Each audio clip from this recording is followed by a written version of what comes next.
a very strongly female. And we've been going for 15 years this 15 years this year. Okay, that's fantastic. That's good to know. So you're familiar with all the jargon that I'll be bringing up if you ask me any questions. That'll be good. Yeah. Funny thing about business intelligence is you get to cover everything. You work on all sorts of systems. When you're talking about supply chain logistics, yeah, I can tell you many stories from working with the mines to Frontiera's milk logistics to all those. Yeah, lots and lots of stories. So fantastic. Well, that's a good thing. So we're now going to handball over to Melissa. Sorry, Anita, I took over in your absence.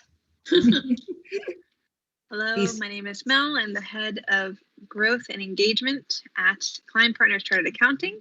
I am also one of the founding members of Expat Women at Work. So I support women who are expats who first come to this country. We're setting up mentorship programs, but also just throwing events for expat women from all over the world to come together and complain about Australia and drink champagne, which a lot of people come to, which is amazing. I'm also the vice chair of Democrats Abroad for the last 2 years. It was an honor to serve. I'm stepping down on Sunday because I am tired. But if the monster decides to run again in 2 years, I will step back up into leadership and I will get people to vote again. I also am a founder of a theater company with 4 other people called Antipodes Theater Company. Ooh.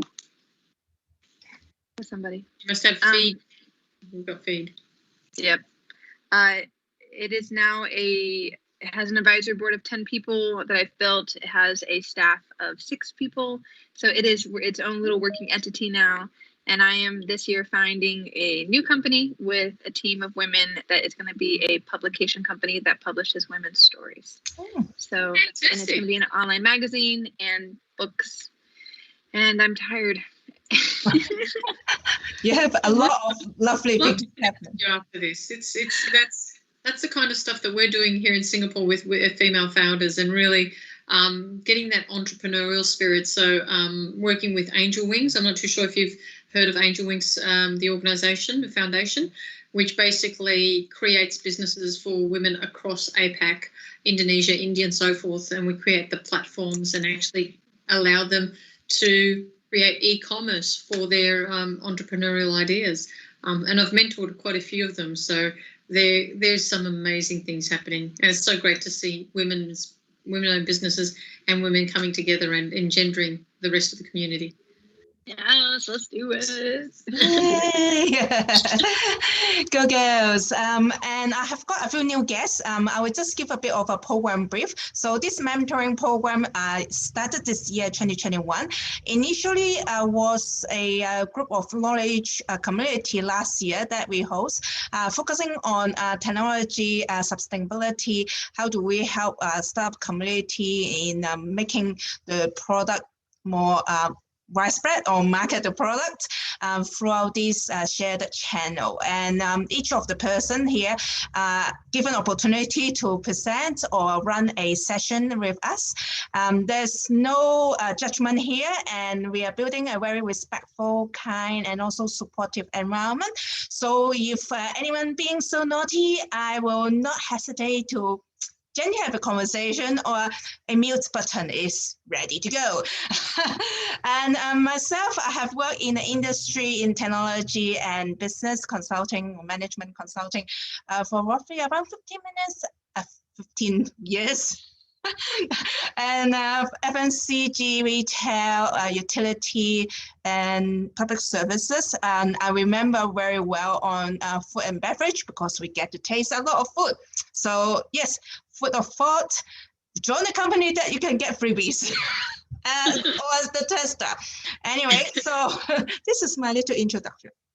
And I also work with a lot of not-for-profit organizations, have been a leadership team for a few years at that time, where I have helped people to grow as a leader, but also being a very comfortable public speaker. And hence I become a natural facilitator, like what I'm doing right now. So without further ado, I will do a round of guest introduction. So if you would like to share with us 30 seconds of which city do you live and what do you love doing and what do you want to learn from this program, or what do you offer that you would love to share with us. So let's start with Kendra Kerr. Hello. And I think you're on mute. Do you hear me? I can hear you now. Wonderful. Oh, thank you so much. I'm very much, this is Mushfiqur Rahman. I'm from Bangladesh. I'm a government servant, civil servant. I'm working at Planning Commission of Bangladesh. So I think that my job profile very much related to your today's topic. So I hope that this leadership workshop will help me a lot to learn many things from you. And it's a wonderful platform because I have so many friends from across the globe. So I hope that I will have a wonderful opportunity to share some my knowledge and have the similar from you. And together we can grow better, and together we can be enriched through your discussion and through your inputs and through your knowledge. Thank you. Thank you so much. Lovely meeting you. And Ring, are you around? Would you like to share a few passion of yours? Hi. Yes, actually, I'm a little surprised. I thought it's like how to say, it's a speech, so we can just watch. But I didn't expect it's like a workshop. So okay, so I'm Ring and I work at Oppo. So I'm currently in mainland China, and I just recently saw this event in LinkedIn. So I thought, yeah, oh, conflict management should be an interesting topic. So I thought I'd like to see how people are dealing with, so learn some experience, something like that. But yeah, just now I just came in and I heard you guys talking about girl powers, so which is also very attractive to me because I've been reading some books about how like women can link in the working place, in the working environment, because eventually this eventually in software development, which is what I'm working in, it tends to be more man dominated. So yeah, so I'm looking forward to sort of discuss more about this with you. I mean, in another occasion. Nice. Welcome, Ring. And I would love to have some stir fries one day when I can travel. I'm in Australia. Nice. And I heard that Longato is in Singapore. I traveled there last year or the year before. It was a wonderful city. Yeah, it's a great city. Not complaining. Wonderful. And Marie, would you like to introduce yourself to the team? And you are on mute. Or you're listening in, probably. Hello. Probably. All right. I will come back to the introduction. So without further ado, I would like to welcome Noreen, sharing with us the topic conflict management. Okay. Look, honestly, to me, this is more of a conversation piece, talking about experiences and backgrounds and what have you there. But I'm just going to share with you, if I may, a couple of just slides to start the topic rolling, if I may use that term. Sorry, is there an echo there? That's it. Okay, good. Okay, I was just double checking. Okay, so if I was to look at this and just say, what is conflict? Well, basically, this is the image that we all think of. It's basically, you could simply define it as a disagreement or a struggle between people of opposing needs, ideas, beliefs, values, and goals. And in a business, as in your personal life, you're never ever going to find people with 100% belief in your belief structural systems or have the ideas that you have. If you look at Maslow's hierarchy of needs as well as people's personalities, everyone has a different way of communicating. And let's just talk about, say, Singapore as an example, or China, or even my colleagues in Korea. There's a different way of communicating, and it can actually create complications based on the culture. So I think when you're talking about conflict, 10% of it is due to differences of opinions. 10% of it is because of this. But I would say that 90% of it is usually due to the tone of voice. So communication is the key whenever we're talking about conflict. Sorry, guys, I do have a cough, so I do apologise for that in advance. So the reason why I wanted to talk about that is because in my role currently, I work with clients on a daily basis, but I also manage a team of developers, as well as I have to manage a lot of sales executives and what have you.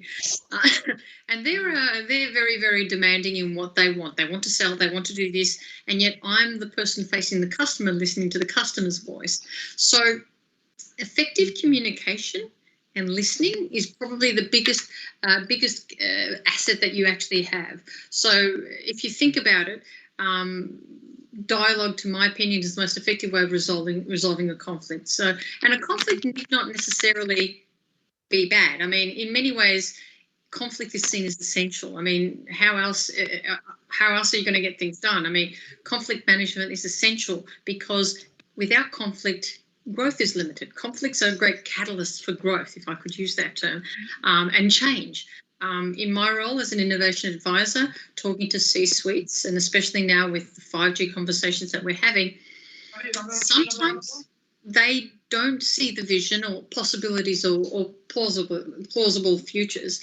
But they do, however, and I think one of our colleagues, especially when we were talking about BI earlier, mentioned they do have experiences with SAP and they want to argue the fact that, you know, you didn't do this right, blah, blah, blah. So I'm usually the person who has to bear the brunt of these customers' frustrations, as well as potentially their needs, and communicate that and be the conduit between the sales team, my developers, and be able to resolve that conflict to a point that there is a compromise. But as I said earlier, it's the verbal pieces. 10% of it might be misunderstanding, but we do need that dialogue, because even if it's a minimal piece of conflict, oh, I don't want to do this, then if you don't have that conflict, then there's no reason for change, especially in the kind of work that I'm doing. So I see more opportunities that come out of the construct of conflict, and I don't see conflict as a hindrance. I actually see it as a catalyst of change. But again, dialogue is the most effective way to actually resolve this and make change happen. Conversely, I could say that if you don't communicate or have that dialogue, it could also be a great catalyst of concern, in the sense that unresolved conflicts can be far more poisonous to the productivity of your company and your environment, working environment. And it does matter. Excuse me. In the slide set, and I'm just going to take this off presentation mode for a second, right? I just wanted to share with you something. I do have this slide set that I've given to Anita, that she can share. But I've also included a hidden dialogue of resolving conflicts methodologies, the RISC model and the pause, so that I might just unhide it and actually bring it to the K. There's a lot of hyperlinks in this, so obviously we can all follow this along. But these are simple communication skills that I would use to help resolve conflicts. Now, in my role, again, customer facing as well as company facing, you have to be able to understand and ask a lot of questions, and be able to really, really fine tune the conflict that's happening, or in the case of my employees, when they have a conflict amongst themselves. I find that usually that not taking that pause and rushing into a feeling or a sentiment because of the differentiating personalities is really what causes the problem. So this is just generally a rule of thumb that I use. And ironically, I found this simply because I thought, well, this is exactly what I use when I'm talking to people in everyday conversation. The pause one in particularly, paraphrasing what they're saying. If I understand you correctly, this is what you mean, or is this what you're trying to say? One of the things that I find beneficial is also ensuring that I do have an understanding of what they're agreeing with. And you would agree that this is how we're going to do this. You would agree that this is how. So the more you allay and create that understand and rephrasing so that the individual is being heard, the more that they feel that they are part of the conversation and are being brought into the discussion. And therefore, through that process of asking question, you can actually use that to cool down the situation, provide the feedback, and actually move on and be progressive. In a nutshell, why does it matter? Well, simply put, here's some interesting numbers up there for you. And the reason why I did this, it's Pride Month, so I did this belonging session last week across the region for the Pride Committee, and everyone was talking about why is it important to be heard or to be understood. There is a bottom line impact, right? Workplace belonging, and if I was to talk about harmonious workplace where you don't argue, where there isn't conflict, where you're listening and you feel that you're being supported, can actually improve your job performance by about 56%, okay? Now let's take it to the next number, 50%. Any ideas what that might be? Any takers? A shared responsibility in making things work. Close. It's close. It is about making things work. It's about making your organisation and your team work. 50% is the biggest number of attrition, reduction in turnover. If people feel comfortable at work, they're communicating and can be heard, it can actually slice the employee turnover rate by up to 50%. And then, of course, one of the ones that I like to include, and this is mainly from, and people might say, oh, you took this angle from a Pride perspective. No, because I have a regional role and I have to deal with people in Indonesia as well as in the Philippines as well as in India. Culturally, they're very different, as are my colleagues in Korea and China. So if you do not understand that culturally, by raising your voice, you are in fact being destructive to other individuals, you can actually cause another frightening statistics.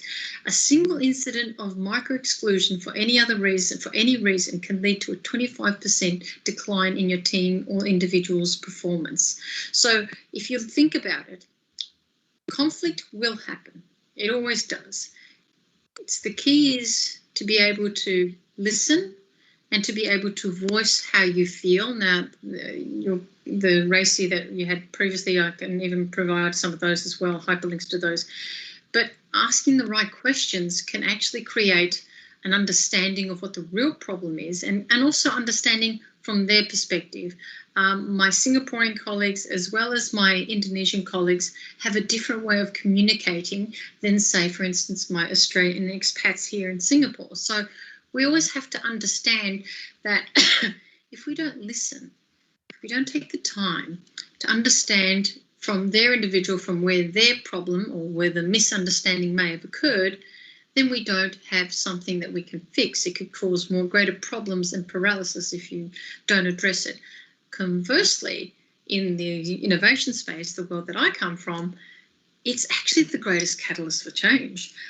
So I can't tell you the amount of times, and I won't use the terms that was used when I was in Australia, but there was a CEO who was talking to me about what he was going to do with his technology platform, and I was just looking at him a bit dumbfounded, and the sales guy was looking at me saying, why are you dumbfounded by this idea? I dropped a couple of paraphrases in this, but I did say, that's a bloody stupid idea. Do you realise what you're going to be putting at risk for you? Because I worked for government, so I paraphrased what he was going to be doing. And the guy goes, well, you could have just put him offside. I go, no, we're friends. We know how to communicate. I've known him for 14 years. But I wouldn't have said that to any other person had I not known that CEO, right? So understanding your audience and being able to speak their language can be part of the conflict resolution. But that was a heated discussion when I put that, not from the CEO's perspective, but from the rest of the team who proposed this idea, saying, well, no, this is the best possible solution. And so we had to whiteboard and listen to all of the problems that they stated, which was a 2.5-hour exercise of all the problems and listening, and then standing back and then saying, if I've heard you correctly, this is what you said, which leads to this. Yes, that has caused this, but you're trying to achieve this. Yeah. What if I tell you we can do this by doing this? So funnily enough, we turned the situation around from being a confrontational one to being a collaborative one just by asking questions and ensuring that we actually included them in the phase. It's the difference between working cohesively as a team. And the reason why I say conflict resolution through stories, right, I don't like to use boring psychological slides and everything else. I find that it's far more productive to talk about it in versions of stories, right? There is a video that I was going to play to break the silence. But the reason why I say this is because conflict is different in any organisation that you go to. It can be because of the changing organisational need. It can be through the economics of the situation, and COVID has certainly taught us that. But more importantly, it's about being able to hear. Conflict could arise from a simple, microscopic misunderstanding, or conversely, it could be from a confrontational one. The key is to always be able to ask the right questions to get to the right outcome, and to be able to document and repeat everything that we're saying so that we can actually, A, be the hearing voice, asking questions to collaborate, and also be aware of the tone that we're taking, be it cultural or otherwise. Because to me, the reason why I showed you those statistics and numbers, it is important. Conflicts will arise. They will happen. There's no way that you can avoid them. They're in certain contexts and certain in change transformations, definitely. But the key is to be able to manage them and to ensure that you have a resolution methodology and an approach that actually addresses their need and your need. And in some cases, with a third party mediating. Maybe fortunately or unfortunately for me, I've almost always been that third party for some strange reason. But it is about being able to listen, reinterpret, and be able to get the best that you can out of that situation, because I look at conflict as an opportunity in my background. It's the way that I get teamwork. Teamwork across my team, across my developers teams, and across certainly the architectural teams, but also teamwork with the clients. We managed to change a certain organisation in Indonesia's complete business commerce platform through a technology and innovation engagement that started from, again, polar opposites. You're SAP, you're here to make money, this, that and the other. Whereas in effect, it was actually the consultancy that they realised was making a lot of money from the process. But we actually delivered a solution that shocked that organisation because they were so adamant that we wouldn't be able to help them and that it was going to cost them. So by being able to communicate, alleviate those fears, constantly be addressing them, collaborate, you're actually able to achieve teamwork, because as I showed in those previous slides, you don't want these numbers in your organisation. You certainly don't want some of these numbers to affect you, 50% reduction, 25% disinclusion. You certainly want to be able to improve the job performance rate, which is a 56% increase if you have those harmonious work balances and also have an inclusive work environment where you can communicate and collaborate. So they all basically lead to teamwork. And to me, just to break the silence or break the end of it, an example of how bad teamwork works. I just wanted to do it in a comical way. But this to me is a funny story of the difference between being able to work together and communicate as opposed to being polar opposites and being confrontational.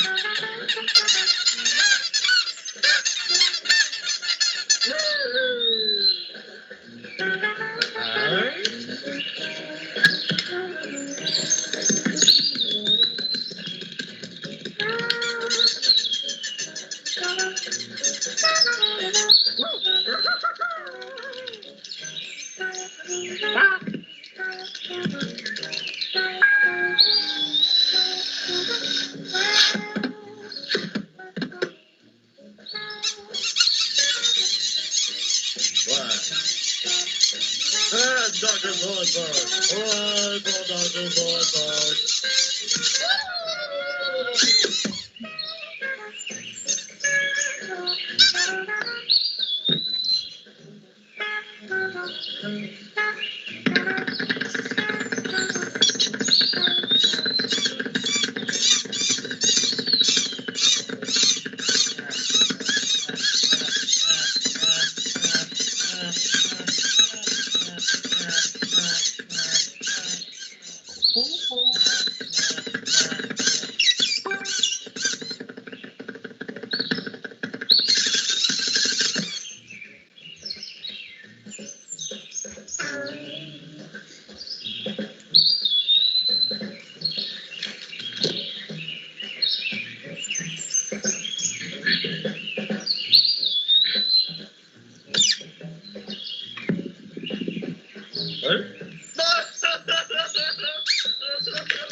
And the reason why I wanted to finish off with a bit of a comical sort of video is simply because to me it's not about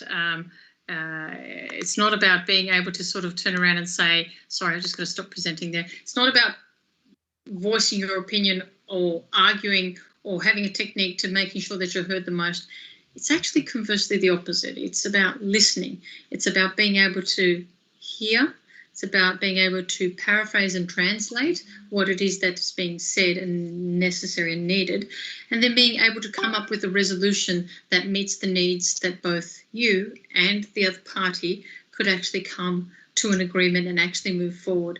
As I said earlier, conflict is not a bad thing.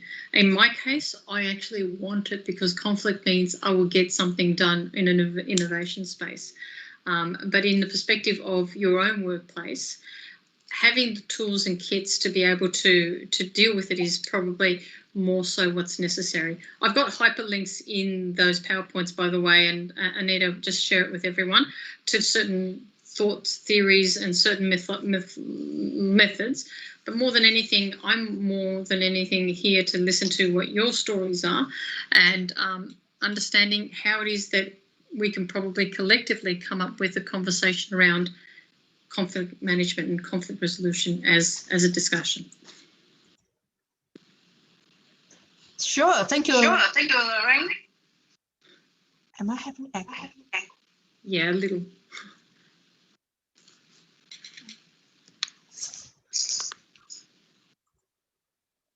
Okay.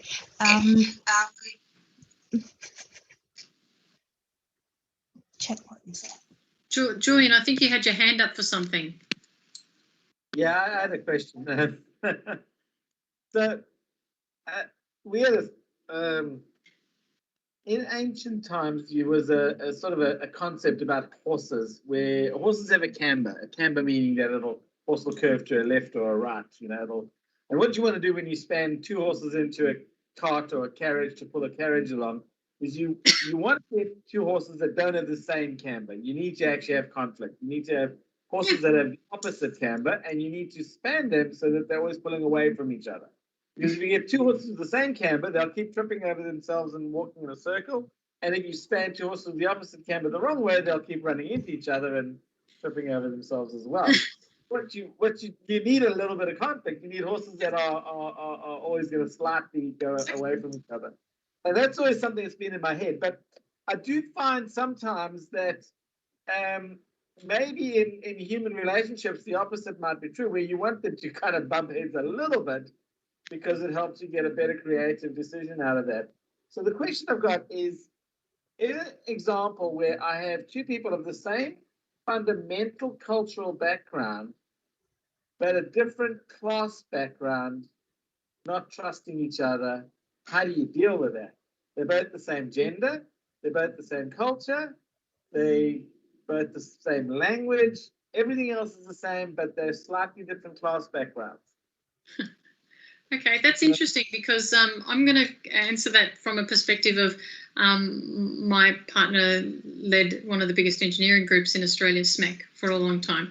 And one of the biggest employee subset that they have is Indian and Sri Lankan workers. And they recognise that there was groups and also affiliations made between the groups based on exactly what you just said. The organisation decided to take a step to address that by removing people's surnames from the emails, so that wasn't something that physically they were taking a stand to ensure that everyone was addressed by their first name and an initial and a number or whatever, and so that from an email they could be working in progressive dynamic teams and not even know anything about each other, but be able to work together. I think the organisation, and I'm saying from your perspective, has to make a conscious decision of what is acceptable and unacceptable behaviour. And class structure systems are certainly, especially in the engineering world where we use a lot of subcontinent workers and everything else in our call centres as well, it's something that needs to be made clear that is unacceptable, in the sense that that's an organisational discussion. They did it through removal of surnames so the class structures were not picked up on. We do it differently. We basically deliberately mix our groups up.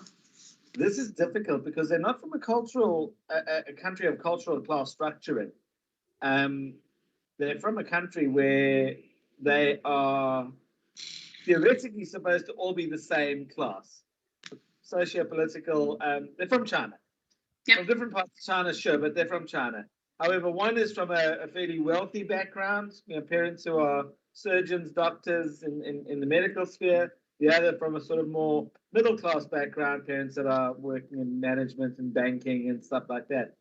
And they find difficulties in terms of motivation, whereas one feels the motivation is more esoteric and that money is not that important, perhaps because they have enough of it.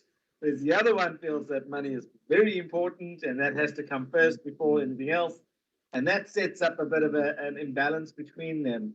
That my strategy is always to try and get them to understand each other's positions. Always to get them to sit and say, well, if you were in that boat, how would you look at your world?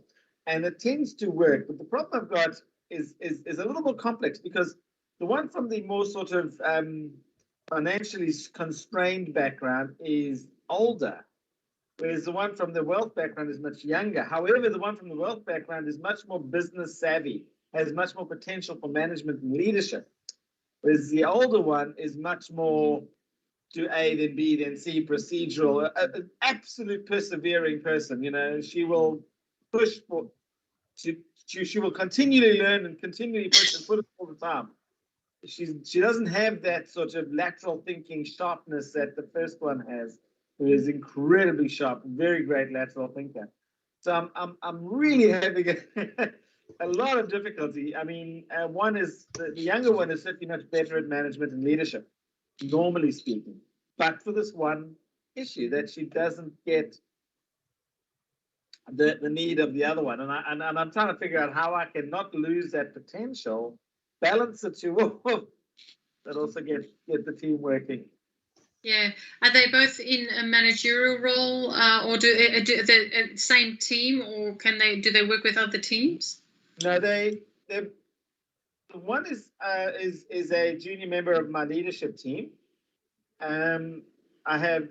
My leadership team consists of 5 people. We've got the finance controller, our data scientist, she's from Thailand. There's our operations director is from Russia, very strict. She's probably the most senior person in the organization. Then there's this lady who's from she's actually from Mongolia, and she's one of the youngest people in the company, but she's really, really sharp. Extremely good business person. And then there's me. So that's the leadership team. The other one, she looks after one of my key clients. So she's a key client manager she support services person for one of the top clients. So that's the difference. One is in Melbourne, the other is in Sydney. Yeah. I mean, to me, they hold different roles in that sense. They're very much. Not entirely though, because the one that is on my team is also she looks after a different key client. Yeah. So she's also a support person. She does the same job daily, day in, day out, as the other one. At that level, they work at the same level. But they have different sub-responsibilities, whereas one is part of my leadership team, the other one I'm grooming for the New South Wales management role. So I'm kind of trying to, yeah. Yeah. And the thing is, I'm trying to understand if is the success of the business getting these two people to work more cohesively together? The key success of our business is getting everybody to work cohesively together. We're a very small but highly capable team, and we work on a cost leadership model, which is basically, I see Kandakam, I appreciate this, is that we compete with India. These companies actually own Indian-based consulting divisions that can do the work we do, but we do it locally because we're local, but we have to compete on that price model, which is really, really hard, guys.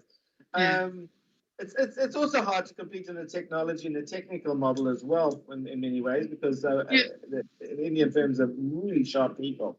But we managed to do it, right? That does mean we run at very low margins, but the only way we can successfully do this is to be 100% open on everything we do. We've eliminated as much of our administration as possible. In fact, our finance controller is the only admin person in the company. We have no other admin done. All other admin is done by people themselves. We work on a project management system.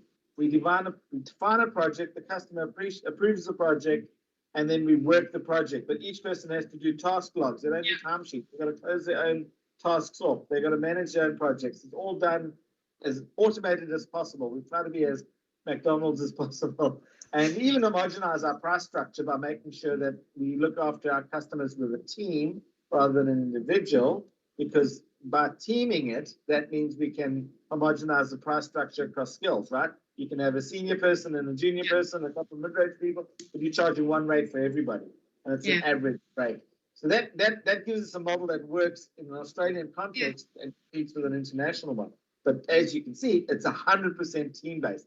Now, these two are on different teams. They work for different customers. So there's a bit of crossover between teams, but not that much. However, as much as they're on different direct tactical teams, they're obviously still on the same strategic team. Yeah. Which is the overall business team. And that could be an area which you can actually. So one of the things that we recently had, and I'll give you a personal story, and it may not be applicable, but just hear me out. We have what I would consider an incredible young lady who's an up-and-coming star in our team. She just knows how to present. She's part of this generation that really gets technology, understands the stories, and has started her own startups. Her and her best friend turned over their first $1 million before they even graduated from high school, right? That's how successful they were with online business and everything.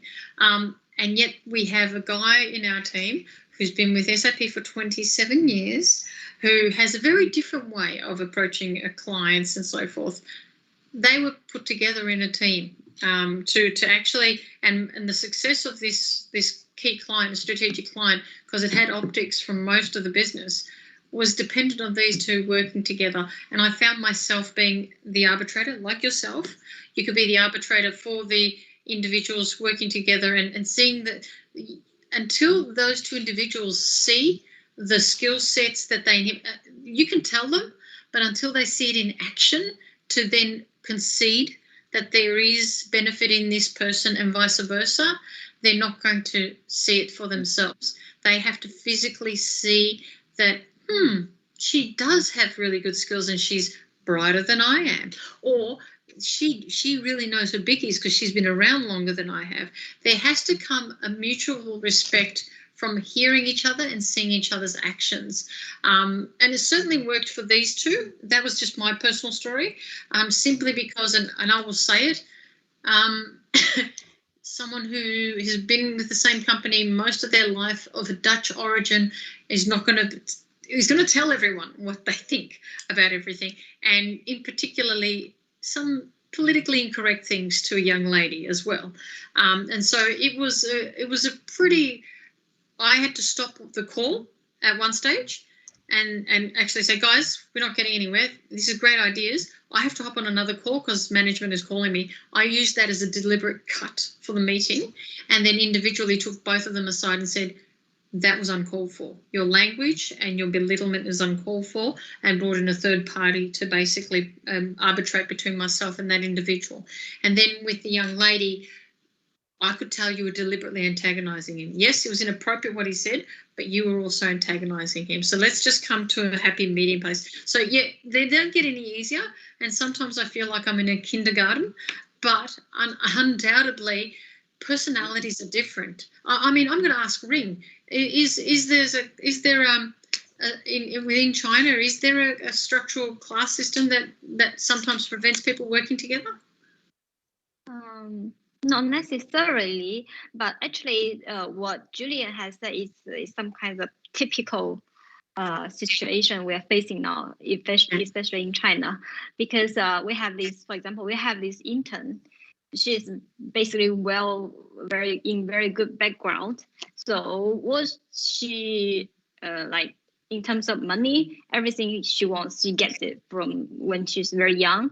So she never worries about that. What she wants is just to do something and then get the day off, and that's it. And for some of the hardworking people, they basically need to work very hard to get what they want, and then like the providing for the families, etc. So this is very different people. So we need to treat them differently. So also for the expectation, we also will have different expectation for them. Of course, we'll try to bring out the motivation for everyone, but basically we need to know that what they want is really different. Mm. Yeah. Yeah. And also for the case that that you guys just talking about, I'm thinking, because I'm the project manager, so we basically face this complicated situation every day. So for these kinds of situations, sometimes I will set some ground rules, for example, what we do, etc. And then also sometimes I will try to give them a small side project. So they need to work together. So when they get to know each other, they understand more about each other. So then the relationship will get well. So they will bring the connection between them. So then for you, Julian, your life will be easier. This is my 5 cents. I agree with you, Ring. I've experienced that extensively, especially with the subcontinent and in Asia as well. I personally find that micro projects and making them work together and understanding the benefits really does help. I don't know, Julian, how and you can act as the third-party arbitrator in between situations. Actually, that is kind of what's going to happen anyway. But thank you. That's what I was hoping to hear, because what I've now had to do is, the Russian operations director has been offered a senior role with the United Nations for a period. So she's going to be taking a period of a leave of absence, which is where I'm going to put my younger lady in to take over her role as operations. But she's going to have to work with the Sydney-based office in order to make sure those projects are delivered correctly. So she's going to have to learn and to suck it up, because what's interesting has happened is that there's another person that works out of the Sydney office, an independent consultant, who gets on extremely well with the younger girl. So they're going to do well, but this girl's got to work with the Sydney office. So she's going to have to deal with all of them. So she's going to be. Oddly enough, you've also solved a totally different problem that I had between my operations director and my Thai data scientist. And that I've just suddenly realized as you were talking, the Thai people tend to be very quiet, submissive, hardworking people, but they don't like to be monitored or to do their catch-ups. Now, unfortunately, in a consulting firm, you've got to charge your customer. So you kind of got to have your task logs. You've got to have some kind of record of what people have done, right? So our Thai lady doesn't update the operations manager as to how the projects are going. She doesn't keep the project manager information up to date, which really frustrates the Russian project manager, because she's very Russian and things have to be done exactly this way. And so, and then I just realized, welcome to global cultures. Exactly. But what I find really interesting, what you just mentioned, made me suddenly realize that my Russian operations director doesn't update hers either. I've never thought of looking at that, because she looks after everyone else. So I don't look at hers, but she's also not communicating clearly. So she should now be very easily able to understand the problem, because what she says often is it'll go on for a couple of weeks where she'll say, but she hasn't told me anything. I don't know where this project's at. None of these tasks have been closed off, and everything's overdue. And I've always felt that with project management, I don't know, Ring, if you agree with us, in project management, you've got to have a little bit of red on the dashboard. Otherwise, you've overscoped the project, right? You've got to have things that are a little bit tight to closing. But I think that now with with the way NapaPatch works, she puts out everything at once. Suddenly you see she's done everything. You know, you go like, okay, well, she hasn't told us. Suddenly she's done everything. She just keeps dead quiet until she's right at the end, and then she just closes it all up. Tick, tick, tick, tick, tick, tick, tick. But she's really, really sharp. I mean, she's got a data science degree. She's got she did a nursing degree after a data science degree. She's doing a marketing degree. She's got an accounting degree. She's just a degree collector. And of course, our Russian operations director. She's also a degree collector. So I've got a lot of common ground with it. You just helped me. I can point them to exactly how much the same they are now and say, you're both the same. Stop arguing with each other. Just stop letting to love each other. Thank you. Yeah, that's interesting. Yeah. Kandika, are you still on the line? I remember that you had some thoughts at the start. Are you still there? Hi, Kandika. It's gone all fuzzy. Hi, Melissa. What do you think? It's just, I wrote down so many notes. So my notes so far that I really liked is improved job performance by 56% when people belong. Why does it matter to be heard? Dialogue is the most effective way to resolve conflict. Conflict is different in every organization. Ask the right questions to get the right answers. Resolution methodology, listen, reinterpret.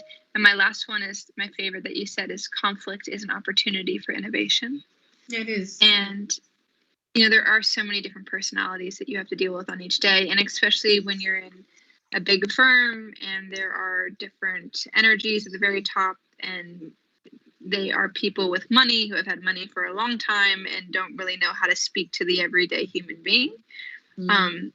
That it's very interesting to have to deal with that and have to translate also for them what's happening in the world and saying, okay, so this is what's happening now and this is what we're going to do. And they're like, well, why is this important? It's like, because there's a whole world out there. So it's just, conflict is an opportunity for innovation. It's just like anything I do, I always try to change my mindset. And something about conflict, though, I haven't ever tried that. I usually go in like, okay, just breathe and don't overreact, like, especially as I'm pretty up high in leadership. So like anything that's happening, I'm like, I got this. I'm like, just breathe. And then when I get home, sometimes I'm just like, I get to have a friend and have a moment, but instead looking at like a scientist or something and actually having it come at me in a different way, actually. So that's what I'm thinking right now. I'm thinking about that. Thinking about conflict as an opportunity for innovation. Yeah, I'm more than happy to share with you a lot of our internal trainings and innovative. We have an approach towards innovation called the human-centered approach to innovation, but yet it can actually be used in any sort of brainstorming for companies or for organizations or for teams to come to a decision that will help them move forward.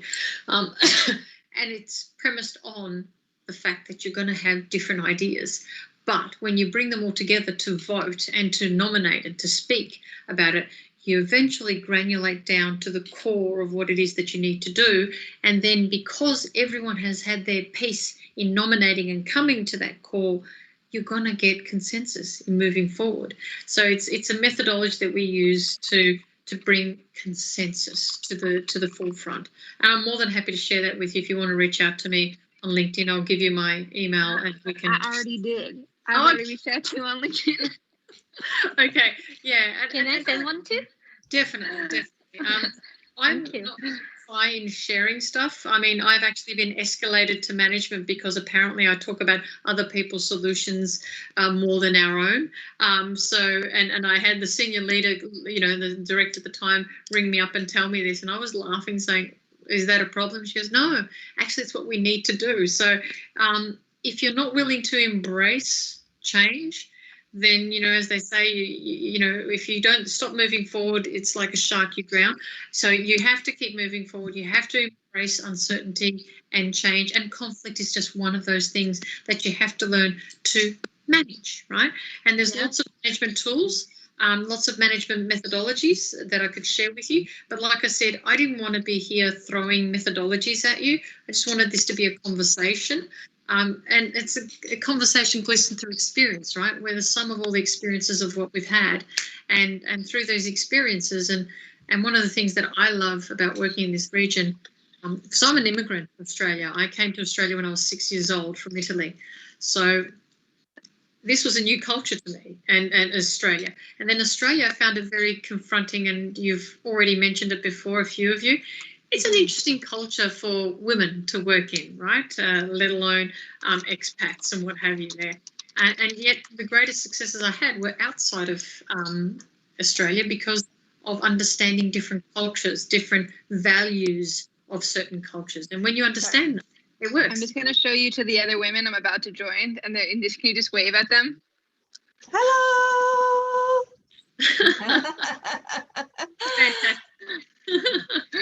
It's excellent. I'm conscious of time, Anita. I'm more than happy to share, like with the ladies who've reached out. If the other guys want to reach out, I'll share methodologies. Yes. But if you want to troubleshoot discussions, more than happy to do that. I'm just aware that we have to wind up. Yes. Yeah. Basically, I really appreciate Lauren sharing the insights. Very good way to approach conflicts and identify techniques to first understand, listen, pace it, and also understand everyone have different opinions. So it's okay to be inclusive. And I totally agree with you in the consulting world. I'm also throwing project in different stage of life, and we kind of learn about each other by doing things like right onto it. And it's very effective because by building things together, we kind of move into how do we work towards the growth. And that is also part of the technique of now we want things, but what we really want in the end, that works for us. So yes, very good summary. And thank you so much for sharing, Julian, Ring, Melissa, and Kendra. So any questions, feel free to share on the mentorship linking. And also I'm happy to just stay back and socialize or talk about further, conflict management scenario that we have. So yes. Yeah. I'll Do we send have a I'll group? send you the deck with all the links as well. Okay. Yes, that would be good. Thank you very Do we much, have Lorraine. Cheers, Thanks, guys. Lorraine. Yes. Thank you. Enjoy your Bye. meeting. Bye. Thank you. Bye. It was so nice to meet you. I've LinkedIned you, so please, and Julian, I've also LinkedIned you as well. So if you can all, Thank Yep. you. Okay. Okay. yeah. Bye. Everybody, thank See ya. Bye. Bye. Shagun Makin. Hello. Feel free to hang around. I can give you a summary as well, or we can do troubleshooting following on Kandaka and yeah. Just in case you don't know, you're on mute.